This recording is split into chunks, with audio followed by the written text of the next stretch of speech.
Morning, everybody. I'm Alex with Pools by Cory. Morning, Alex. Cory's here as well. So, whether you've been here for years or you're new to us, we're going to give you a rundown of what to expect on pool school. We're going to go over a couple of the hot topics. We're going to talk about your auto cover if you have that. We're going to talk about your chemistry and how to take care of your pool. We're going to go over maintenance, safety, and how to clean your pool on a standard basis. And we're going to go over equipment sets and, daily maintenance or weekly maintenance and stuff that associates with all that. We're trying to be a reference for you so that way, even after I come out and go through this with you in person, you have a reference point that you can come back to anytime you want, reference, certain topics, all that stuff. That way you're always in the loop on how to take care of your pool in the most efficient and effective manner. Awesome, Alex. Let's get started. Where are we starting? Very first thing we're going to start with is we're going to talk about your automatic cover. So if this applies to you, which the majority of homeowners go with an automatic pool cover, biggest reason is your safety. So the automatic pool cover for the state of Indiana is your safety feature. Most areas you are not required to have a fence up unless you want it or unless the HOA requires you to have one in it. Most of the time that automatic cover covers that basis. Reason being is that cover can take the weight of a pickup truck on it without punching through. So if a pet goes across it, a child, someone slips and falls and goes across it, you are not worried about them punching through that fabric and being trapped under that cover. It acts almost like a giant blanket or a water bed, stepping down on it and falling, all that stuff. Now, as it ages and progresses towards the end of its lifespan, yes, you may be able to put a bigger hole in it and stuff if something happens, but for the most part, that fabric acts as your safety net. Now, one key factor with that safety net is your water level. Water level is a key paramount to correct operation for your automatic pool cover. You want to have your water right in the middle of that skimmer to that top third, depending on if you have a vinyl liner or a fiberglass pool. You want to be right in that sweet spot range for your water. If you're not, first thing to do, you need to add some water. A couple different ways you can do it. One, like right now, we have the hose coming right across the shallow end of the pool, just shooting right in, or you can drop it in your skimmer if it's a closer option for you. Reason you do not want to just drop that hose directly on your brand new fiberglass shell or your brand new liner is if there's any kind of rust on that hose barb, or the fact that they are a little bit sharper can put holes in a vinyl liner or leave rust stains either way on either form of the pool. They can be cleaned off. It's just a little bit more to get them off. So for a protectant for both styles of pool, adding it directly over the coping like we have going on right now, or dropping directly in the skimmer alleviates those issues and concerns. That motor that's attached to your automatic pool cover has a high limit. So what that means is it will stop that cover when it goes all the way back like we have right now, or when it opens all the way, or closes all the way and hits that front edge on the shallow end of the pool. It recognizes that pressure and it immediately turns the cover off. So if we look at our key switch over here, right now with the cover open, we put our cover combo in, we have a green light. If I hold, for example, since we're open, if I hold open more, you notice the cover moved just slightly and then it stops. But now we get a flashing red. That's that high limit kicking in and notifying you that, hey, the cover's all the way open or all the way closed, and it's not going to move until you release that pressure and it can reset. Once we get a green light, we are good for operation on opening and closing again. One thing to keep in mind with this, we always want to watch that automatic pool cover as it opens and closes. We want to ensure that it is running straight. Over time, the ropes start getting a little bit tighter and stuff, starts pulling that cover a little bit more out of adjustment and out of straight operation. You would notice that on the back when it gets all the way open, or on the front when it gets all the way closed. You may have a gap on one side. As that gap progressively gets larger, we need to do rope adjustments on that. That's something, if you contact us, we can get out there and get that on the schedule and get you taken care of, so that way the auto cover is running the way it is supposed to. Adding excess water to the cover and trying to operate it and stuff can also trigger that high limit. Same thing if you don't have your water level up high enough. So that's always one of those paramount things, that we have that water level up to support the automatic cover so it runs the way it's supposed to. Now, another thing while we're talking about the key switch right here.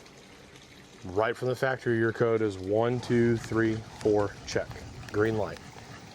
So, now you know how to put your cover combo in, we are going to talk about operation and opening and closing the cover. So looking at the pool right now, we do have a couple balls floating on the surface. we have our robot in cleaning the bottom of the pool at the exact same time. Key thing to keep in mind with the cover, anything that floats on the cover floats on the water needs to come out of the pool before you open and close the cover. Anything that sinks to the bottom, like the robot, dive toys, all that stuff, is perfectly fine. It's not going to affect anything.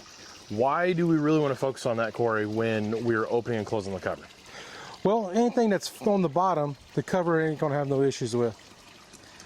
But these things on the top, how's the cover gonna close when it's on cross to the water? So what happens if I do close these balls up in the cover, Alex? So as it's closing, I mean, the cover's not going to close all the way. So if you're trying to just leave them in and all that stuff, you're going to leave a nice big open gap. In that event too, since the cover's not closed, someone can walk up, fall in the pool, get trapped under there. If they don't know it, they're stuck, and then it's going to create a lot of other trouble and problems for you from that. Yeah. One big thing I always see too is pool noodles. Everyone loves pool noodles. Yes, sir. If you are looking at the back of the cover right there, where that leading edge bar is right before the pit, there's a nice gap right underneath that. I've also seen a couple times, floaties, pool noodles, all that stuff, be able to get wedged up in that area. Now, if you're wedging, a floaty or something in that cover pit, it's obviously not meant to go there, so you're putting extra strain and pressure on that fabric and on the ropes. Could lead to you making damage, correct? Correct. So, rule of thumb, always before you open and close that cover, make sure anything that's floating on the surface comes out of the pool. If it sinks, it's safe. So, I'm gonna grab these two balls out of the pool and we're gonna run this cover closed and open for you.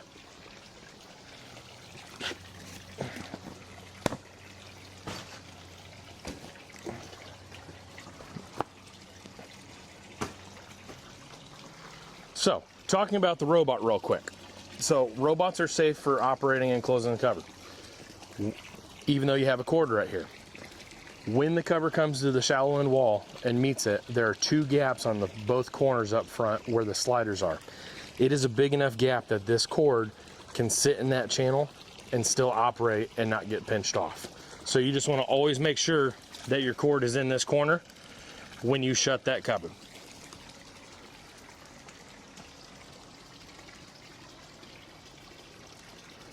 Another key paramount thing for this is you have to hold open and hold close.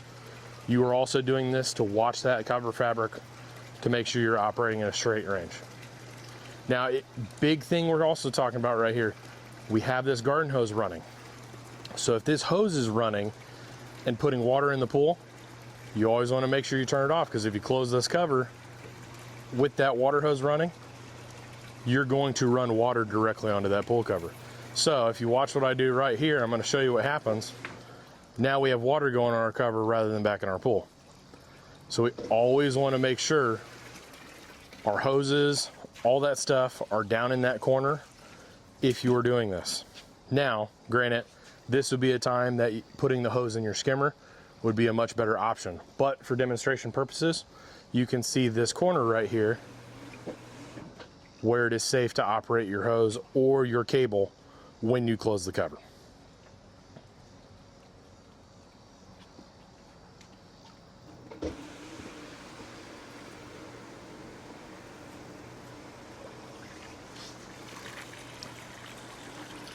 Also, another thing we talk about when we open these covers, if you have a lot of heavy mature trees around your property or your neighbor's property, as we get closer to the beginning of the season, into the season, all those leaves and twigs and sticks like to blow and they get on your pool cover. We want to try to have as much debris off of that pool cover before we go to open it. Why are we trying to keep debris off the cover, Corey, when we open the pool? Because it goes into the cover box. If you have big sticks, something that's sharp, that could roll up and potentially poach a hole in the cover. So we're trying to avoid damage and all that stuff, and the more debris you put in that cover pit, eventually what happens is that cover rolls in on the bottom side of itself as it rolls up. You clean your pool, it's nice and beautiful, you're ready for a party, you go to close that cover, you may have debris on top of the covering is a small indicator, but when you go to open that cover up again, you're gonna have debris in the pool. So you always wanna try to keep as much debris off of that so you have less in the pit that can build up and get on the pool. Now granted, over the winter, we always know that wind is gonna blow debris in, it's gonna get in the cover pit. So one of the best times to clean your cover pit out is in the spring. Next, we're going to show you how to access this cover pit and cover box and show you kind of what we're seeing when we look at it on that side. So looking at it right now, you see that leading edge bar is all the way back in the cover pit, nice and straight. So that's indicating we're still operating the way we're supposed to. We don't have to worry about a cover rope adjustment, anything like that. Now this lid that I am standing on right now is perfectly safe to be on. There's nothing wrong with kids jumping off of this. It is a flush mount walk-on lid. This front bar right here is called the leading edge bar. If you see I put a little pressure on that, it starts to move. We want to avoid getting on that spot of this cover. Reason being, it's held into the tracks by a plastic slider. And what happens when you break sliders, Corey? Well, the cover's inoperable at that point. And if you have a vinyl liner at this point and you open it for broken slider, good chance you're going to cut your liner all the way down the side if you don't catch it. So if it's not caught soon enough and yet you're causing big ticket damage items, that's definitely not going to be covered under a warranty thing. So you always want to ensure that you are operating and avoiding doing damage to that spot of the pool. So accessing this cover pit right here, we always start with the small side of the cover lid on an APC unit. So take a knife or a flathead, go right down in the groove right here, right on the edge, and you're going to gently pry it up so you can get your hands on it. Once you have your hands on it, slide it out towards you off that bracket and then pull it out. So right there has exposed the motor on this system. We can see down there's a toy that's made it in this way. So you also have a drain in this pit. You will eventually come to realize the amount of water that is left on the cover, even with the cover pump. It is perfectly safe if that small amount of water goes into this cover pit, because it will drain itself out, whether it's in that drain there or in the slotted sections where the box comes together. Water safe, big thick debris is not. So to access the rest of the cover lid, we then take this bracket right here, slide it off just like that, and then this whole lid lifts up to access the rest of the pit. So right there you can see the cover fabric rolled up on the roll-up tube. As it sits open, there's not a whole lot of space to get in there to clean it out. So when you want to clean this cover out, you want to do it with the cover shut.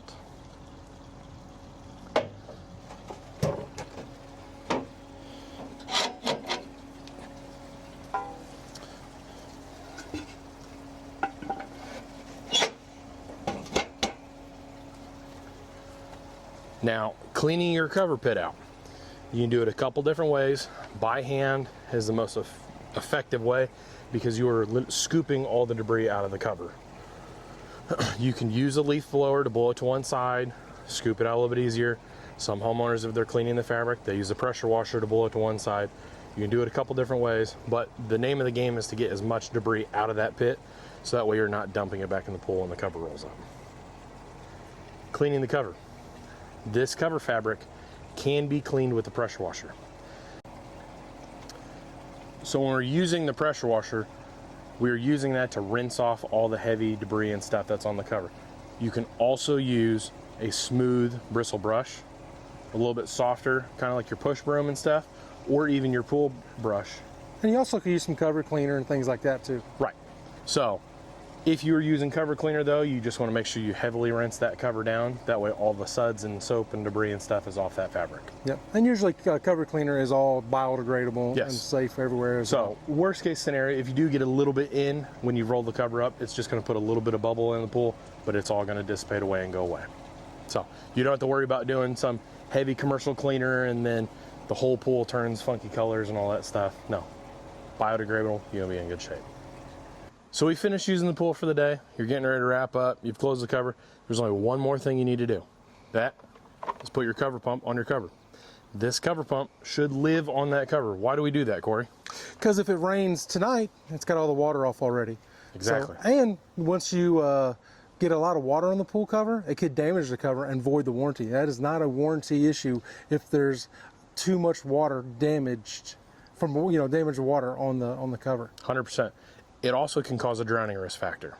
So every one of the covers have a nice warning label right at the front. It says avoid drowning risk. So the reason we talk about this is, one, we are trying to prevent damage to our cover as best as possible, and we are trying to keep you safe in the long run. So these cover pumps have a float sensor inside of them, so they will not run until that float kicks on. If you tip it over, you will hear it kick on when it's plugged in. That's a way you can kind of test it and make sure your system's still running right. These do have to be replaced every so often, but you do want to make sure that it is continuously running when it is supposed to run. How's the warranty on these cover pumps, Alex? These are a 2-year warranty on them. Okay. So if something goes wrong in that 2 years, it stops pumping, all that stuff, let Melinda or I know. We will get a new one out to the house and get it back on the cover. Yeah, I think the first year's us and the second year is through the manufacturer. Yes. So if it's in the year 2 and stuff, we'll send it over to the manufacturer. There are a couple different ways you can put these on. A couple different ways you can run them as well. So right here, this one has a pool blaster on it that shoots the water through the air to get it off the cover. You can use a standard garden hose on the end of this. Whatever you do, do not use a stretch hose. The stretch hose do not work real well with these. They do not have enough force to push that hose straight and pump the water off at the same time. So you want a normal garden hose or a pool blaster. Yep, and the stretch hoses, when they turn off, they will shrink and push water back around the pump. Yep, or it may pull into the pool. So it just cycles the pump all day long. Yep. So when we put these on the cover, we want them to be somewhere out in the middle, away from the edges of the pool. It can be towards the front, towards the back. You just want it somewhere out in the middle. So what we do is we put it over here. You can set it here and give it a little toss out on the pool. You can set it on the edge and push it with your brush on the end of your pole to get it out exactly where you want it. Or you can even, as you're closing the cover, close it about halfway, set your pump down on it, and close it the rest of the way, and it's in the exact same spot where you want it each and every time. Reason you're trying to get it in one spot is you're trying to keep it contained to where the water is going to be to pump it all off from there. Yep, sometimes you got to move it as well. Yeah. You know, and if you get most of the water off and you can't get like the majority off, like just make sure it's okay to open that cover halfway to push all the water together, put your pump on and pump off as well. You want to make a larger pull in that. So if the whole back of the cover is dry but the front's wet, opening that cover up slowly pulls the water in a bigger pool and it pumps it off from there. Yeah. But anytime the cover's closed, even on a hot sunny day like today where it's bright and sunny out and we're not supposed to have any rain, you do want that right there on the cover. Yep, because if you don't use the pool for 3 or 4 days, you ain't paying attention, or you go on vacation, or you know, you're just busy. We're all busy people. Yep. So, yeah, wait, you're not worried about it, and it's already ready to go next time you come on here. Yep. Can you walk on these, Alex? You can. So, this is one that if I'm at the house and you want to see it, I will do it for you. But you can get out on this cover, and you notice that Cory and myself are on this cover, and nothing is happening. We're both perfectly fine. You see how the cover has a little bit of extra fabric to support if someone falls or steps down on it. There's nothing wrong going on with this right now. So we are both supported. We're both going okay and safe. Big key thing is we're both dry too. So that's more of a peace of mind for you thing. But remember, the reason why we have that safety feature is biggest is water level, correct? Yep. So now you also got to remember that these covers do age. yes. So a cover that's 7, 8 years old, you probably shouldn't be walking on it. No. You know, that's roughly close to the end of the cover's life, and you probably fall through it if it's at one point. Right. If you start seeing sun fade lines and stuff like that in your start fabric, seeing like a screen that's in it, that's the top layer of vinyl wearing off of them. definitely stay off that fabric. Yeah. So that's definitely towards the end of the life when you'll know it right away because the cover doesn't look like now. You see it a little bit more wear marks and stuff. That's a big indicator that, hey, we're getting to the end of that lifespan. Let's stay off of it. You know, try to keep everyone off of it as possible, as much water weight off. That way you don't have a big tear form in it and the cover's got to be changed out. Yeah, and the warranty on this is 3 years full, then there's the extra 2 years of pro-rated warranty. So it's basically a 5-year pro-rated warranty on the cover. Right. So that does not include installation. That's just the fabric. Yep. So, install a 2-year warranty from the manufacturer? Yes, the cover years for there, but after the 2 year, the 3rd year, the 4th year, and 5th year, there is no labor included on that. Right. And that's from the manufacturer. So, manufacturer does a great job taking care of issues and stuff like that. All you have to do is send us a message and we'll get you on the schedule to get it taken care of. And this is an automatic pool covers, APC cover system on this pool. Yep. Out of Westfield, Indiana. Catch you on the next one, Alex.